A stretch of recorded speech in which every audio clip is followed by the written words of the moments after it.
Welcome to E360 TV, the live streaming and on-demand destination for influential voices and enlightened audiences.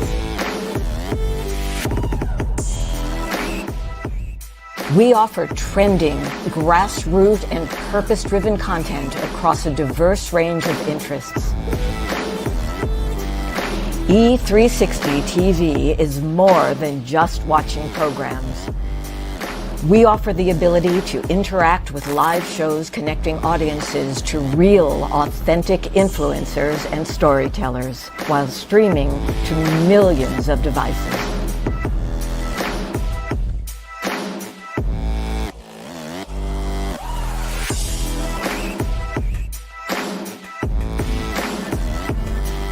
Real experiences. Raw conversations.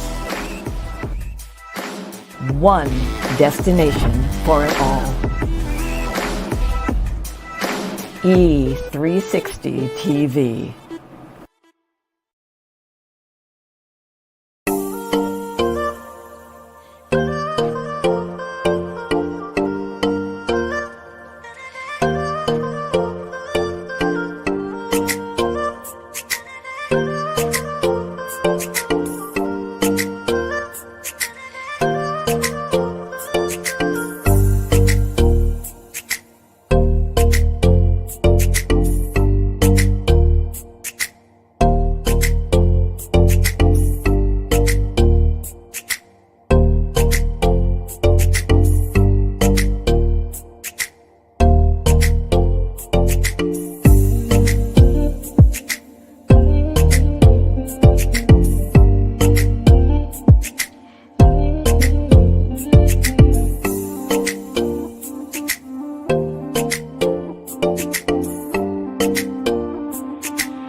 You're watching The Whole Living Show on Trajectory TV.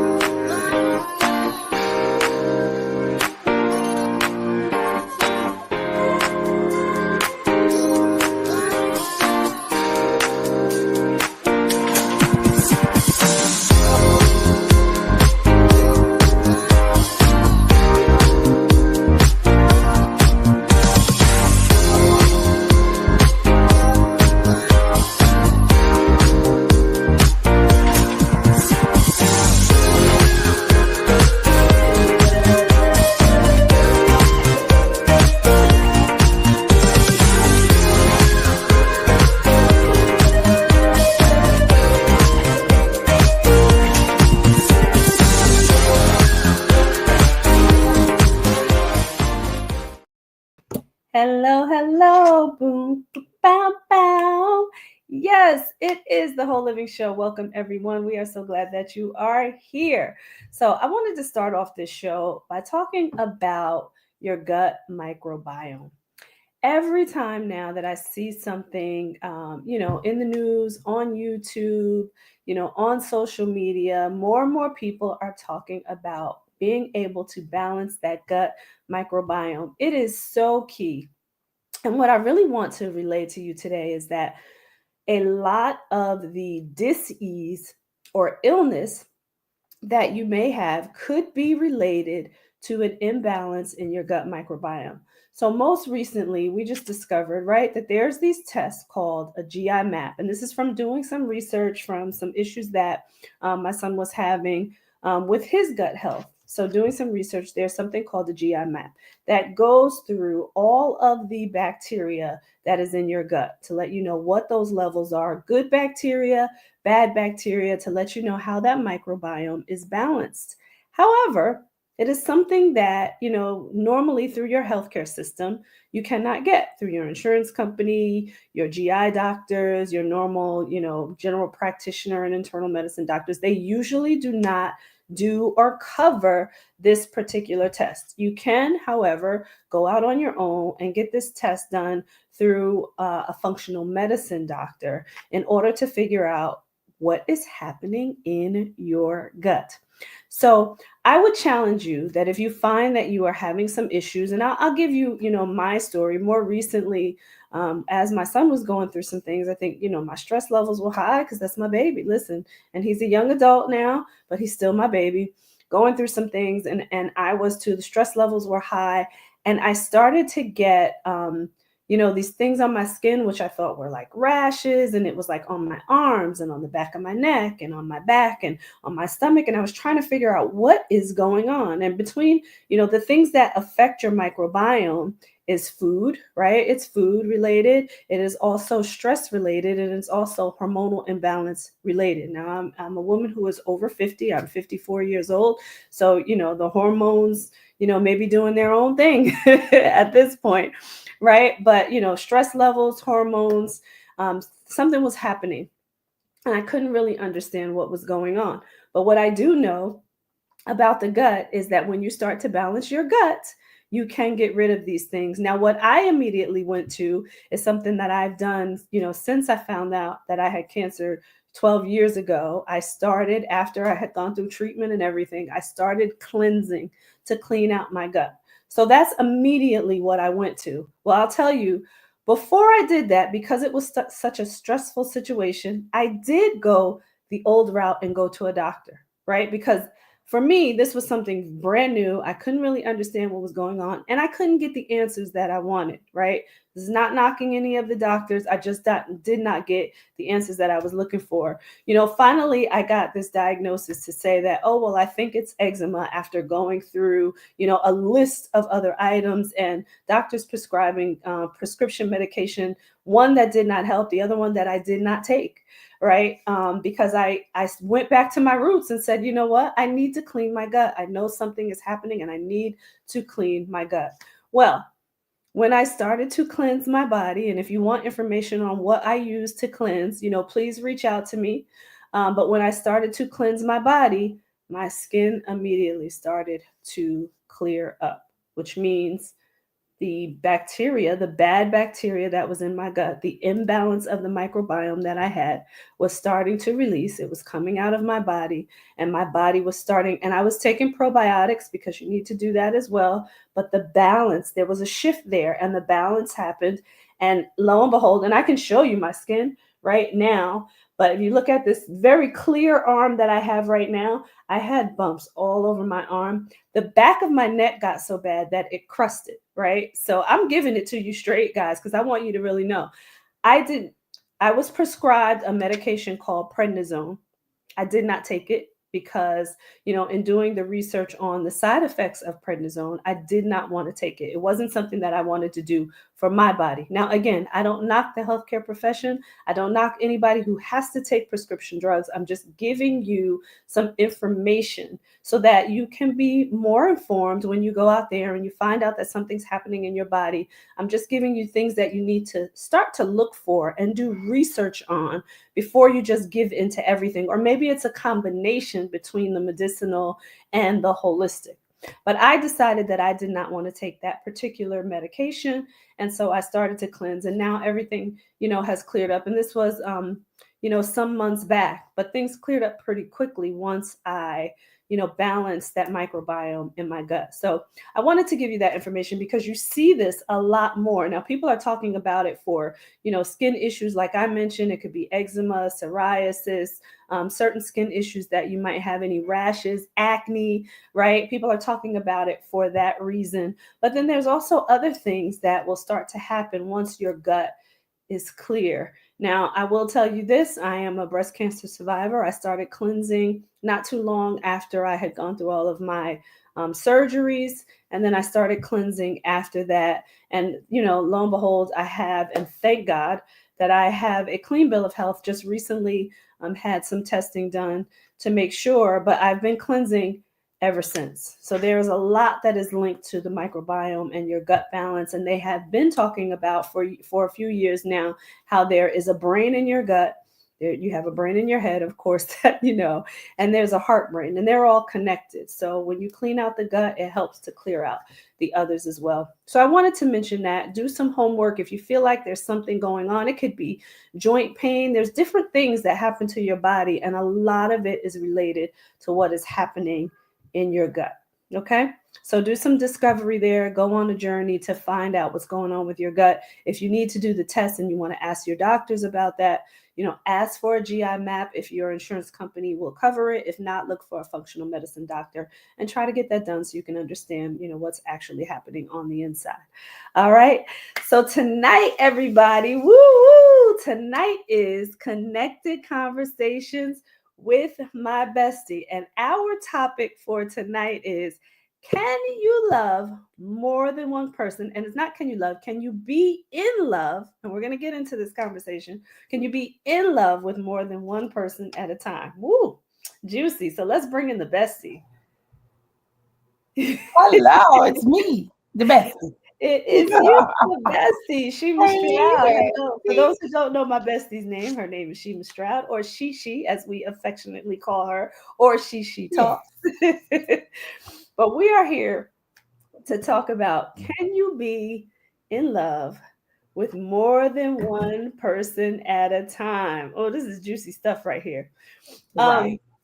So I want to preface this conversation by saying this, right? Because when you think about, you know, kind of how you're raised, or even just society's view, right? The more holistic view, right, is that you're in love with one person at a time, right? That you get married to one person, right? And this is, you know, the societal views, the probably more spiritual view, right? You're in love with one person at a time, you get married to one person at a time, you build a life with one person at a time, right? When it comes to that more romantic, intimate love. So I want to ask you, Bestie, first, before we get into the conversation of can you be, what does it actually mean to be in love? Well, you know me. I think it's.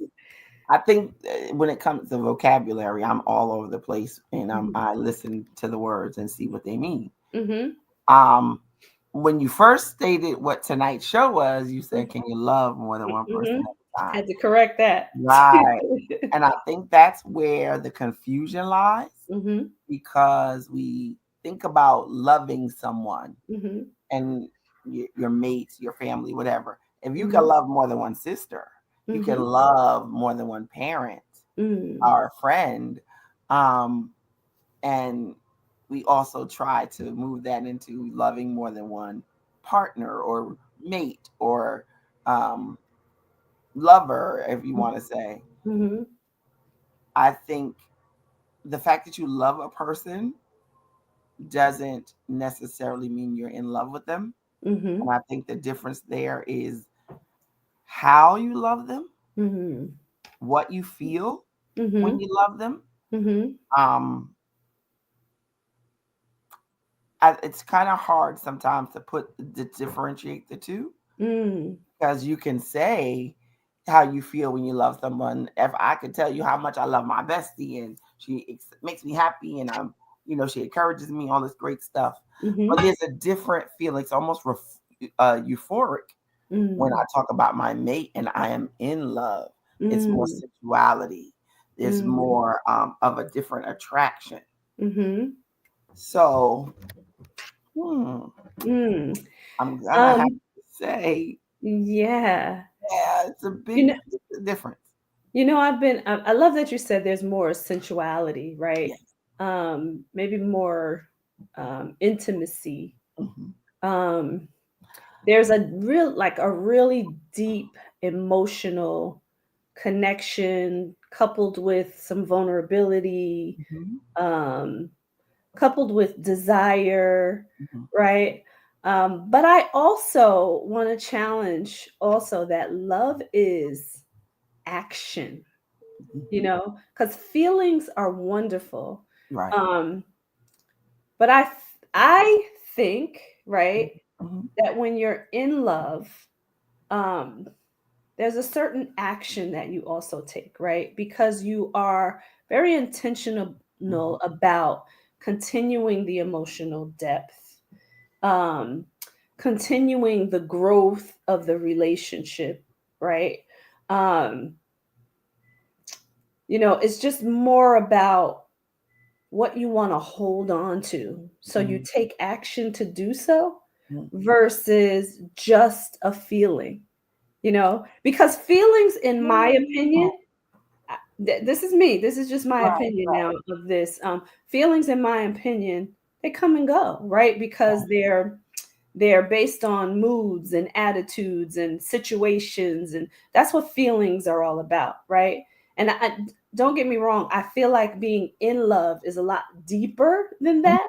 I But I agree. think that when you hear that people fall out of love who have said that they have been in love, this is my feeling that they didn't put in the work to continue to allow the depth of that emotional love to continue to grow and blossom. And maybe they didn't treasure as much. Something got lost along the way.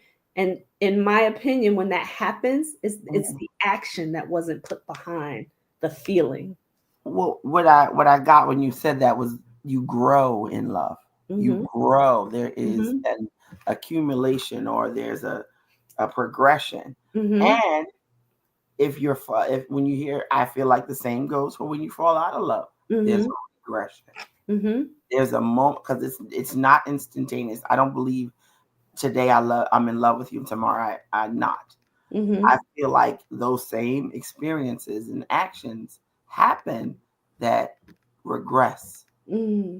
the feelings of in love. Now, I Mm-hmm. do want to say one thing you said about intimacy. Mm-hmm. I don't necessarily equate intimacy to only that in love No. area. Yeah, no. I just want to say that only because, to give a perfect or quick example, if you have people that you consider a friend or an associate, and then you have people that you really consider a good friend or sister or whatever, you Mhm, know, there's levels of intimacy there. mhm. I'm going to be vulnerable in a way with you that I might not be vulnerable with somebody that I spend less time with, or don't know as well, Yeah. or I don't have such a connection or safety with. Mhm. Um, I'm so glad that you brought up that word safety, right? Because that is definitely a word that if people don't associate with love, I think they should, exactly, especially with being, and I think that goes for all love, whether it is platonic, agape, or exactly. it is, that more sensual love. I think there needs to be a very high level of safety Mhm, when you love someone, because then you trust, mhm. and then you're allowed to be more vulnerable, and that connection gets deeper, and you feel safe being emotional, and right. So I love that word. I love that you said safety. The more safe I am in any of my relationships, Hmm. the more unconditional Hmm. my love is. Hmm. Like, Hmm. I'm not afraid to just free heartedly Yeah. love and give myself Yeah. to whoever, to my intimate partner or my sister or my mom. I'm The more safe I am in your presence, with Hmm. my heart, with our relationship, with our connection, the Hmm. more free my love is. Hmm. And it allows it to do what when it's free? Yeah. Grow. Yeah. So Yeah. I don't know. That's Listen, so. we say all that. Still, there's always that question of, okay, you're in such, I don't want to say awe, because that sounds like I am infatuated. Mm. There's so many adjectives and so many um But and I want to challenge that too. I want to stop you there for a moment. I want to challenge that too, because what's wrong with healthy infatuation? And I'm stating it that way because a lot of people associate the word as a negative word. right. Words that we normally, and got to put my air quotes up on that one, words that we normally associate as, like kind of like bad words, right, are not necessarily. So that's Exactly. why I'm putting the healthy in front of it, just to give some Mhm, context there. But mhm, what's wrong with a healthy infatuation when you are in love with mhm. someone and you have that deep connection and you're building this wonderful relationship, right? There's Right. nothing wrong with that. At all, I agree. Yeah. Absolutely agree. Yeah. I think the misconception comes in when that infatuation, and I took healthy out purposely, Mhm. becomes it triggers other things, Mhm. different behaviors, Mhm. Mhm. different treatments, you know. So that's when it becomes something negative. But I'm wholeheartedly with you. I think that's part of the euphoria.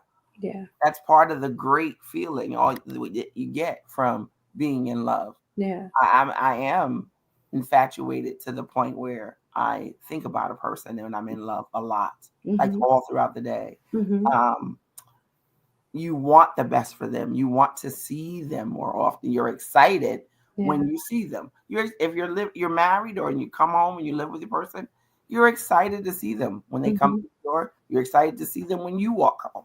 You Mhm. know, when your phone rings, and that's not, I always stop myself because the first thing people will say, because there's such naysayers when it comes to being in love and Mhm. loving in this type of way. Mhm. Um, it's not only in the beginning of the relationship, because Right. there's people out there who've been infatuated and in love for so many years, Yeah. and it is a growth thing, and it's a sustainable thing. It's no different than taking care of your health.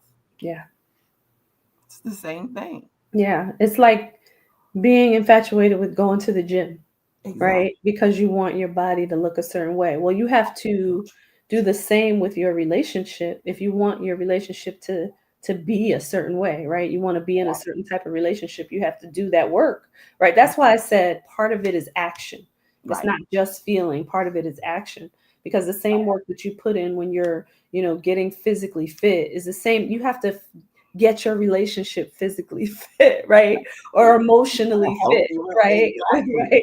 So I yeah, Yeah. it takes on a life of its own, so to speak, because you have to work at it. You have to Right. be intentional about it. So Yeah. it's a feeling and an action that's wrapped up in Yeah. I one. think a lot of people forget that part Mhm. because and to your point, they're wrapped up in that feeling, and then when that feeling isn't happening at the moment Mhm. or isn't happening as often as it was, Mhm. they feel like, well, why isn't it? I'm in love. It should be here. Mhm. Not knowing that it is a cultivating thing. You Mhm. have to do something to continue it. Mhm. It's like momentum. Yeah. If you're riding a bike and you stop pedaling, are you going to keep going? Right. Right. Right. Right. And So, it's that phrase, right? Do the same things you did to get me to keep me type of thing, right? that's it. That's Um, because that's what it takes, right? So I want to get into, because what our topic is, can you love more than one person at a time? Can you be in love? And I have to keep correcting myself. But mhm. we're talking about being in love. Can you be in love with more than one person at a time? So are we asking if we've ever? I'm going to flip the tables on you. Oh, good. Flip it. Bestie. Have you ever been in love with more than one person at a time? No. Me either. And listen, that's very intentional too, right? Like I Right. don't know if that could happen because I'm I'm that person that wants to be with one person at a time. That's right. So no matter how challenging it gets, right? Even if I fall out of love, right? And then you try to rebuild it back, or you don't, right? I'm with that one person until it is done. Right. So I've never given myself the opportunity to say, like, I've experienced that before because Right. I've never been with more than one person at a time. So No. how about yourself? No. I listen. You guys know this is not my first time on this show talking about my feelings in my relationship. I don't think I can even. I'm not even good at dating two and three people at a time. Right. Let's just be honest. Exactly. Because I do, I feel intently about so many things, but I'm also a worker. Hmm. I want my relationships to work.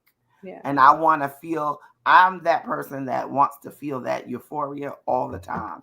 So I'm going to continuously give and nurture my relationship. Am I perfect? And do I have that kind of stamina forever? No. But I also am a person who evaluates my own behavior as well as others. Yeah. So I want to make sure that I'm paying attention to the level of love and my feelings of being in love, so that if they change or if they diminish, I have to do my cultivating and get back to where it was. So I don't, and honestly, I'm not doing all that in 2 or 3 people. Right. Exactly. I want to do it. Exactly. That takes way too much. All to the one person that I really feel that for. Yeah. So, That's a lot of work trying to do that for 2 or 3, 4 people or more, Exactly. But of course, going on a hunt to kind of look this up, right? Because there are so many different levels that society accepts now. When I was looking this up, right, they gave 2 different answers here: the yes you can or the no you can't, right? So the yes you can was supported by those other lifestyles, the polyamorous, the non-monogamy lifestyles, right? That it's accepted to be with more than one person at a time. So they equated that to yes, being in because love. they are living this type of lifestyle, they could be in love with more than one person at a time. So what's your thoughts there? I don't know. I mean, I guess looking from the outside of any relationship, aren't you going to love one person more than the other? Well, here's the interesting thing about that, and what they supported was different people meet different emotional or intellectual needs. Okay. So in my personal humble opinion, that's a poor excuse. Right. It's a poor excuse, because I feel like you need to be equally yoked with the one person. This is my views, but equally yoked with the one person that you're with, so that you get. Listen, no one is 100% all the time. Nope. Right.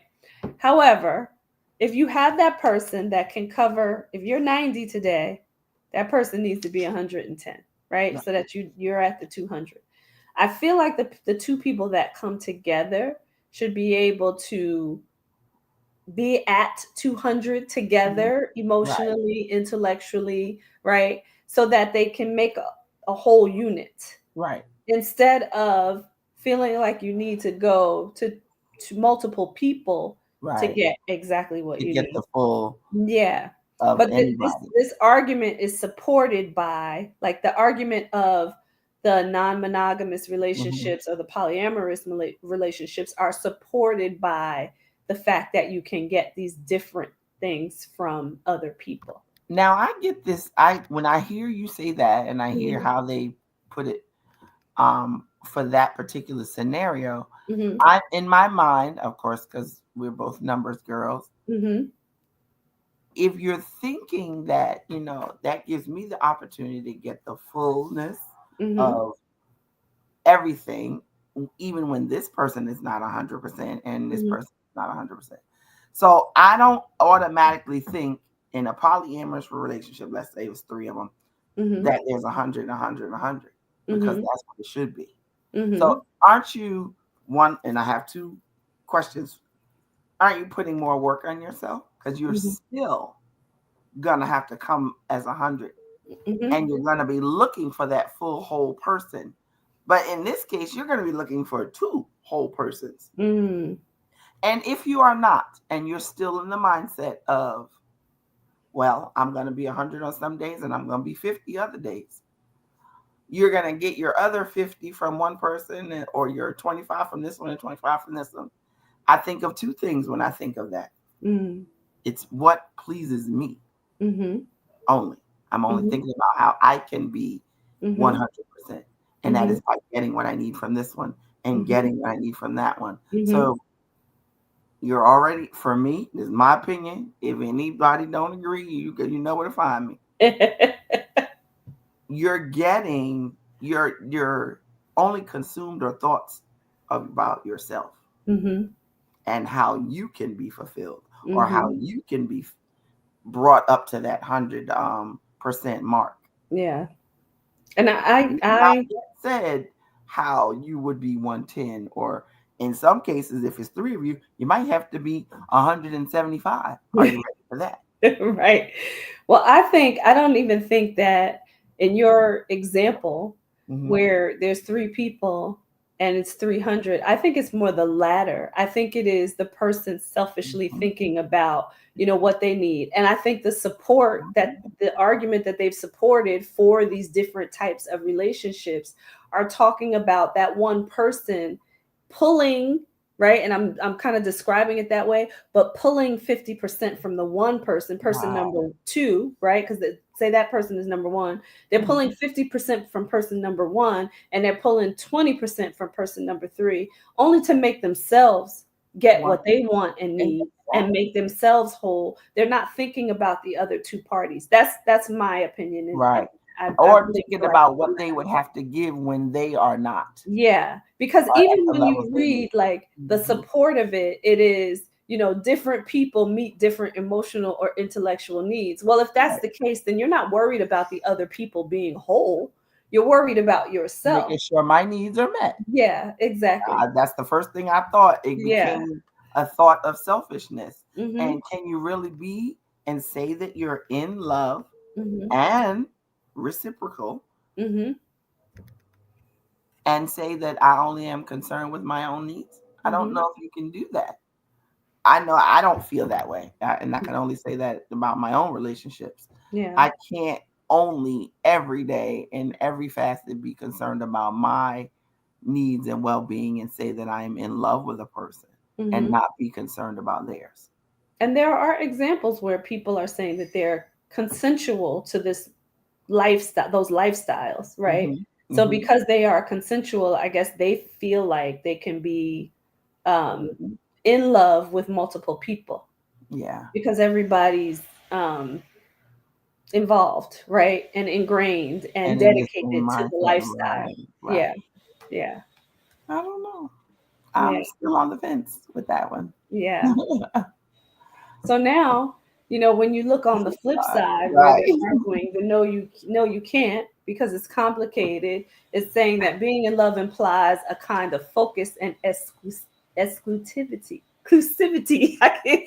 Try to say that word. Exclusivity, right? That's the word. So you want to be exclusive with the person that you're with. So this argument says no, it's not possible. That is way too complicated to be with more than one person and love more than be in love with more than one person at a time, because there's such an emotional intensity that you start to diminish, the multiples in your life, which is what we just talked about, right? Like if you're pulling from these other people, you're diminishing their 100% to pull what you need from them, right? Yeah, I agree. I mean that in other people's minds, I'm assuming that would pigeonhole the thought of being in love, but I don't. As much as I know we could do so many things as amazing humans, I don't think that we have the capacity to stretch ourselves, nor should we stretch ourselves that thin to be able to try to be the end all and the be all to every single person that you feel like you're in love with, even if it's just two, even if it's just those two. Are you really doing all that you can to be that in love person or to have that person be in love with you? And listen, now I'm going to say, I dare you to inquire. Sometimes you don't want to say that you're not doing your best, or you don't want to tell the person that they're not doing the best and that you may be falling in or falling out of love at that moment. I dare you to say it or ask, am I showing up the way you would like to maintain that in love feeling with me? Yeah. And that brings up some questions in my mind, right? Because when you think about your past relationships, right? Have you even explored it from that perspective? I don't think I've ever been. I don't think I've ever said to a person,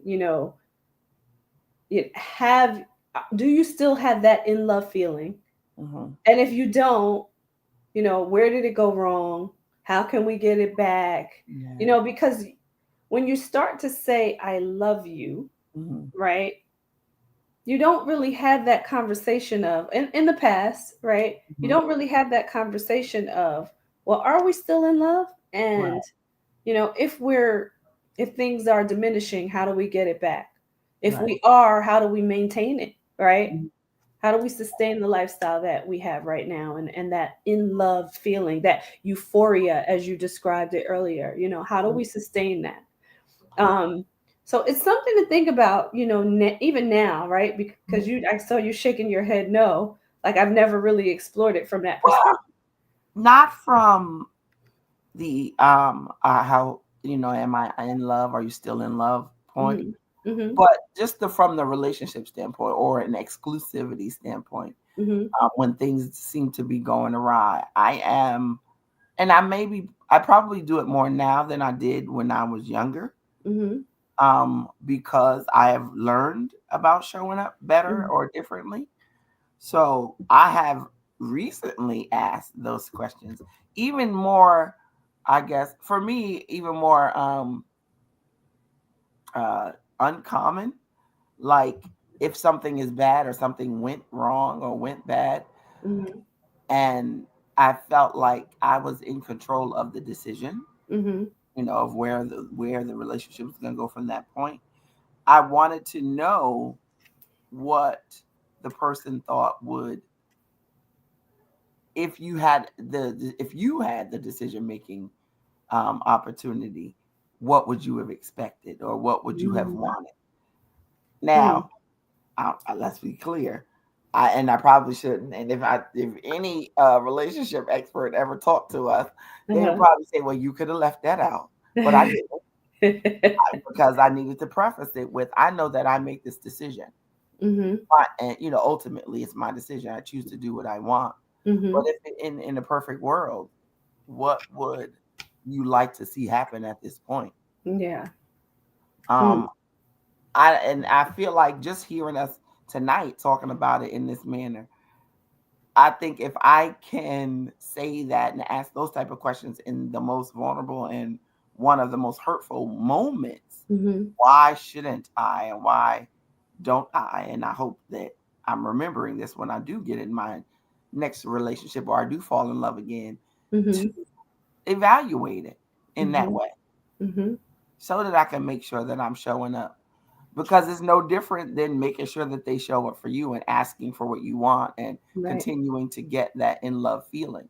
Right. So be responsible and accountable for your own love. Hmm. That's so good. Oh, I love that. So we're going to take a quick commercial break. We're going to come back. We're going to continue to explore this topic, and I have some questions out there that I want to ask. And we want your, opinions, comments. Drop us some lines here and tell us what you think. Can you be in love with more than one person at a time? We'll be right back. Operate out of your dreams and your vision and not other people's expectation. Having breast cancer wasn't my choice, but the decision to live healthy so that I could stand before you here today, that's choice. You can choose this very moment to change your life from every perspective. Tracy Randolph was our speaker. She came back because so many people liked her first presentation. I was one of those people that joined her fitness group, and it made me a better leader. I grew up in a community, but they had limiting beliefs on what a little black girl could do. Everything that you do in this life is a choice. I choose to live healthy. I choose to change my mindset. I choose to be everything that I dreamed of, because I choose faith and I choose me. Live healthy, be everything that you can be today. Choose yourself.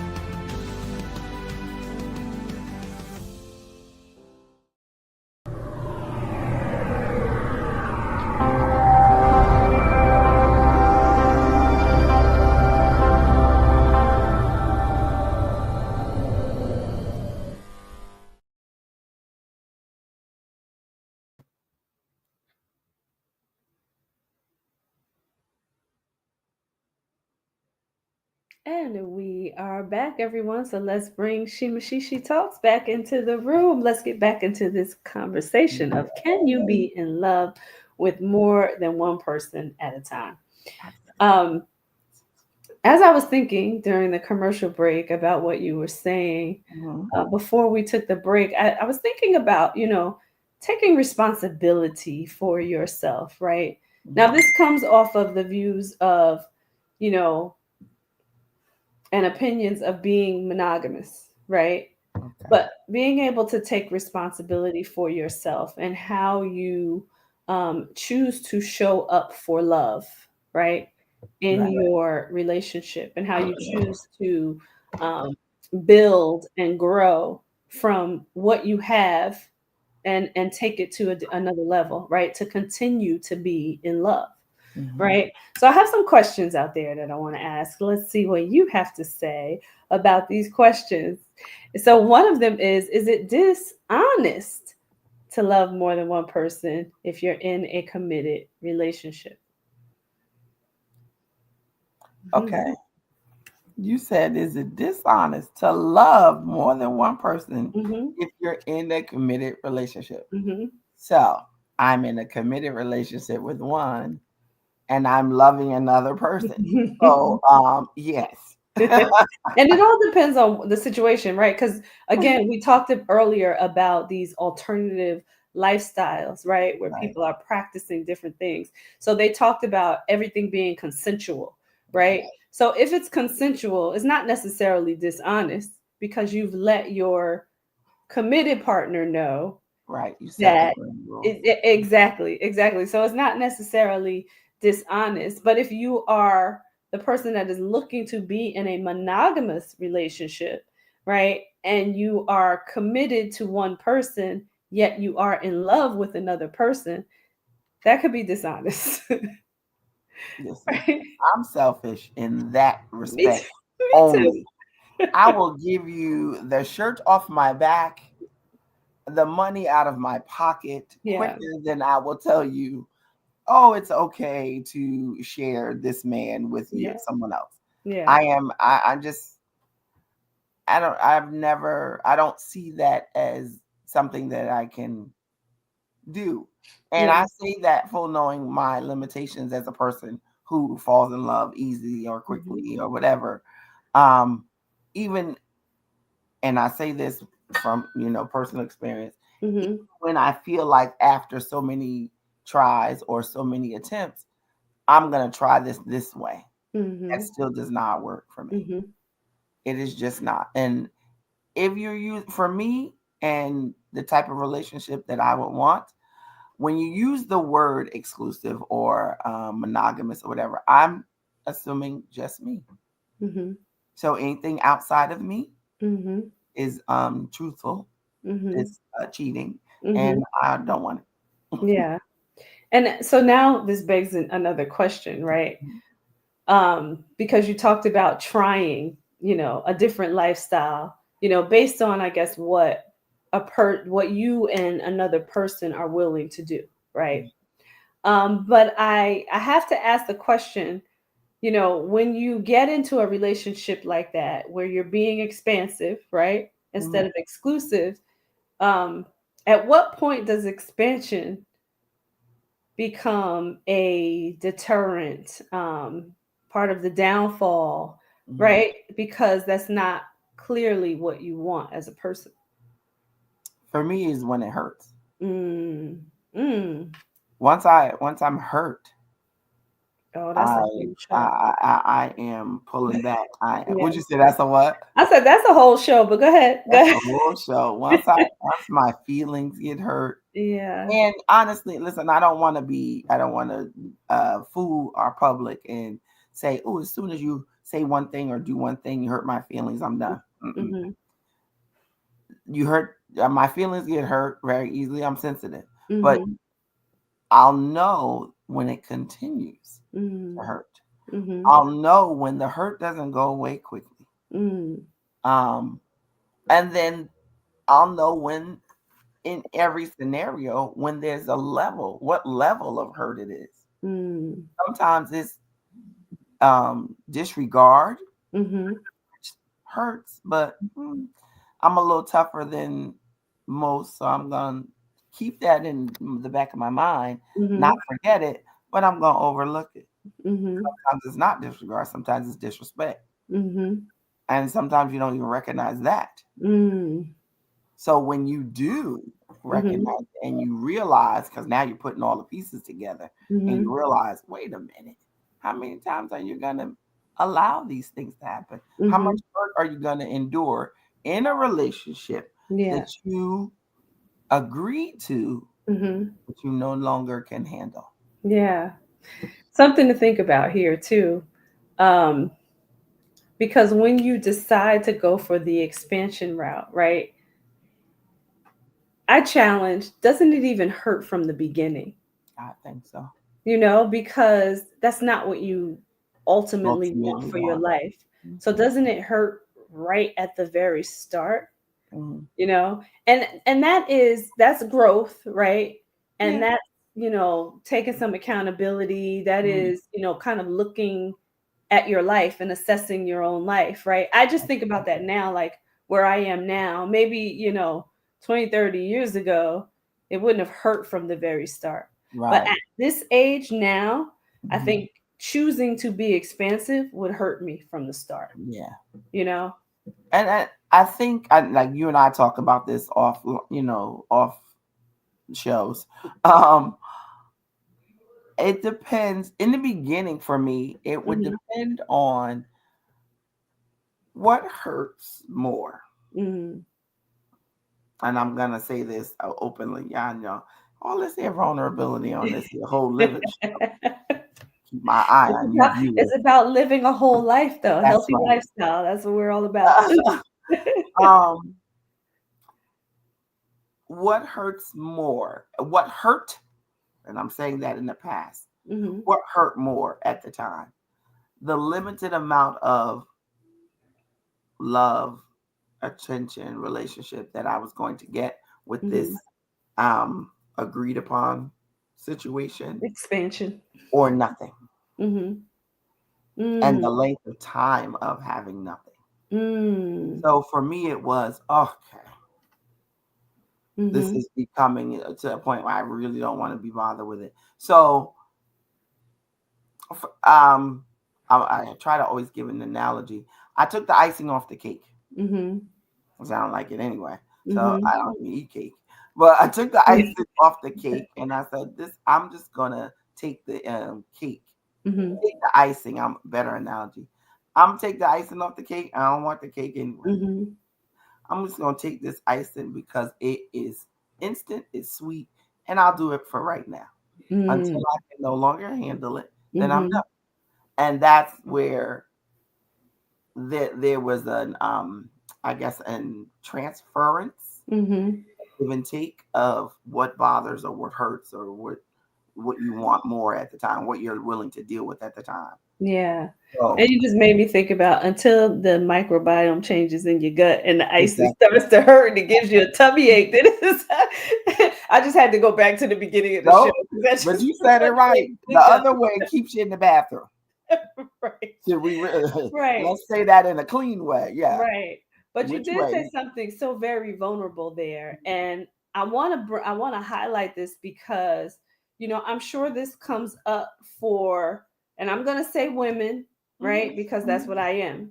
So for women of a certain age, right? Where you get to a certain point in your life where that consideration of expansion may become more inviting because of what you just mentioned. That was so vulnerable, first of all, what you just mentioned. To be able to say, am I more hurt by what's not here, or am I more hurt by the choice that I just made to be more expansive? And I'm just using that as the word to say for it right now. But, but the choice to be more expansive, so vulnerable.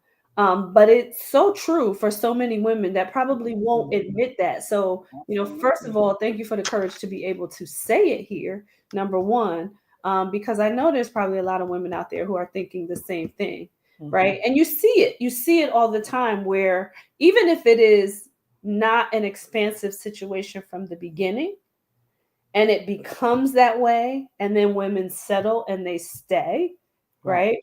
So I just appreciate that you said that part of it, right? And I know this is getting a little bit off of, can you be in love with more than one person at a time? But that is so key, right? Exactly. And then it becomes the expansion part of it, where you now incorporate multiple people Right. into your relationship, even if they're not tied directly. To me, if you know about the extensions, then they're in your relationship. Exactly. They're Right? a part of this agreement. Right. Absolutely. They Absolutely. are. Yeah. And then that you would have never signed up for that or even entertained the opportunity to have these extracurricular opportunities in your relationship. Yeah. And I wouldn't agree on a normal basis if I wasn't thinking, which one is better at the moment. I wouldn't be thinking. I was thinking less about falling in love because there was the block that I had to put there to say you don't have the opportunity to fall in love. And does that really work? Right. Because I was going to say, well, at some point, as a woman, I'm going to preface this again by saying, as a woman, at some point, right, if you are really enjoying that person's company and conversation and, time, and it's inviting and you're having fun and there's laughter, and at some point, right, and you're combining lives in some way, right, at some point, the in love starts to creep in. No, it's growing. You're cultivating it. Yeah, absolutely. Absolutely. But I wanted to use the word creep in because you mentioned I had to put the wall up. Right. Say that you can't, but then it starts to seep through the cracks anyway. Right? Right. Yeah. Yeah. Good stuff. That's exactly it. Yeah. Yeah. So I don't know that choice. I don't know about. I don't want to say encourage. Yeah, I don't encourage it. If listen, I'm sometimes so hesitant to say what I really believe women are and should be, because there's so much rhetoric that says, "Oh no, you can be as crass or as cutthroat as men when it comes to having multiple relationships." Unfortunately, ladies, we are not built that way. And if we are doing it and fooling ourselves into thinking that we can, it is because we have had experiences that have changed our makeup. Yeah. I'm God-fearing, so I'm going to say it the way God said it. We were not built that way. We were not. Yeah. We are nurturing beings. Yeah. So when we do the alternate, it is because we have been through something. Yeah. And it is a choice to continue to be. You've made a decision. Right. Right. To do something different. Right. And it's so okay. I want to leave people with this question because this goes with what you were just saying. It says, where is the line between emotional betrayal and honest complexity? I want to leave people thinking about that question, right? And we may have to address this, at another time. But I thought that was such a good question because they sound so entangled. Exactly. The emotional betrayal versus the honest complexity. They're entangled. You know what I mean? Because I feel like when you decide to be in this expansive role, they get mixed up. Exactly. At some point, they'll get mixed up. So we love you all out there. We thank you for joining. That show went so fast. We thank you for joining good us conversation here. always goes fast. Right. For this conversation of, can you be in love with more than one person at a time? We'll have to come back and address this. We want to hear your comments and think about that question that we asked at the end. Put some comments on the show page, but where is the line between emotional betrayal and honest complexity? We want to hear your comments, and join us next week on The Whole Living Show right here at 7 p.m. Eastern Standard Time on Trajectory TV under E360 TV. And we'll see you again next week. Take care, Bestie.